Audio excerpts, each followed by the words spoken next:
All right, let's talk about something that I think drives a lot of us crazy. We're going to dive into how to finally bridge that massive gap between planning and actually doing. We're breaking down a really powerful system, inspired by the insights of Aman Dadarwal, that's all about building real discipline and turning those beautiful plans into reality. So, does this sound like you? You've got the goals, right? You've made the perfect color-coded schedule, you've watched every video, you've read every article, but when it's time to actually get started, crickets. Nothing happens. If that feels familiar, you should know you are definitely not alone. It's this super common, super frustrating cycle. And get this, the source material suggests that up to 85% of students and other really ambitious people face this exact same problem. It's like this paralysis, you know? We know what we're supposed to do, but we just can't get ourselves to do it day in and day out. So what is going on here? Why does this keep happening? Well, it really boils down to one simple, kind of harsh truth. Learning is not doing. You can watch 1,000 videos on how to swim, but you're not a swimmer until you actually get in the water. There is this huge, massive canyon between knowing something and actually doing it. And that's the real problem we've got to solve. So if just learning more and making more plans isn't the answer, what is? What actually pushes us to act? Well, the argument here is that we humans are really driven by two incredibly powerful kind of primal emotions, fear and greed. Yeah, fear and greed. Just think about it for a second. When was the last time you worked your absolute hardest? I bet it was right before a huge final exam because you were driven by the fear of failing. Or maybe it was when you were chasing some massive opportunity driven by the greed for a huge payoff. These two things, they're the engines that kick in and force us to act when simple motivation just doesn't cut it. And this quote just says it all, doesn't it? A deadline you just set for yourself? It's easy to ignore, to push it back. But a deadline that has a real consequence, a powerful pain attached to it, like losing money or actually failing a class or getting fired, that's what creates real urgency. The pain has to be real for the deadline to mean anything. Okay, so how do we actually use this stuff? How do we take these big psychological ideas and turn them into action? Well, the source lays out the super practical three-part system to get us out of the planning rut and into the doing zone. This is your toolkit. So, the system has three main pillars. First, just like we talked about, creating those deadlines that actually have some teeth. Second, and this one is huge, shifting your mindset to adopt a disciplined identity. And third, getting ruthless about prioritizing and learning to say no. Let's dig into that second point for a sec, because it is a total game changer.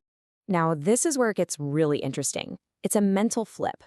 Instead of waking up and thinking, ugh, I need to force myself to be disciplined today, you change the story. You start thinking, I am a disciplined person. So when a distraction pops up, you don't even debate it. You just ask yourself one simple question. What would a disciplined person do right now? And suddenly, the answer is crystal clear, and it's so much easier to do the right thing. And that disciplined identity leads us right to the third pillar, prioritization. A disciplined person knows that not all tasks are equal. So, every morning, you identify just 2 or 3 things, your absolute must-dos that move you closer to your big, long-term goals. The day is only a win if those specific things get done. Everything else, that random request from a friend, mindless scrolling, small errands, is a distraction, and you have to learn to just say no. It can be as simple as, sorry, no, I can't today. And speaking of distractions, let's talk about the king of all distractions, the final boss, our smartphone. For an enemy this powerful, this addictive, the source argues that small, timid changes just won't work. Nah, you gotta bring out the big guns. I mean, this is the whole philosophy right here. Trying to cut your screen time from, say, 6 hours to 5, then maybe to 4, it almost never works. That addiction just finds a way to creep back in. For a problem this massive, you have to go all in. You have to be extremely bullish. You need a bazooka, not a little water pistol. And the strategy here is actually tailored to where you are in life. For school students, the advice is, well, it's blunt, no phone, period. For college students who might need to text and call, the move is to switch to a basic feature phone, like an old school Nokia, one that just can't run those distracting apps. And for working professionals who genuinely need apps like WhatsApp or email, the solution is the two-phone system. So here's how that works. You have one phone that's your work phone. It has only the absolute essentials. No social media, no YouTube, no games, nothing. Your second phone? That's where all the junk lives. And here's the crucial part. That distraction phone does not stay in your pocket. You put it in a drawer. You turn it off. You let the battery die. It's the physical separation that breaks the habit loop. You're changing your environment, not just relying on willpower. Now, it's really easy to hear all of this and start feeling bad, right? You start thinking about all the time you've already wasted. But the source has this incredible perspective shift to help you fight that feeling of being left behind. Just think about life like a really, really long road trip, say 2,000 kilometers. It's not a 100-meter sprint. Someone else might have a 100-kilometer head start on you because of their background, or pure luck.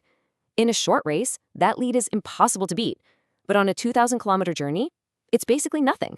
If they pull over for one long lunch break and you just keep driving, nice and steady, you're going to pass them. Your consistency over the long haul is so much more important than anyone's starting position.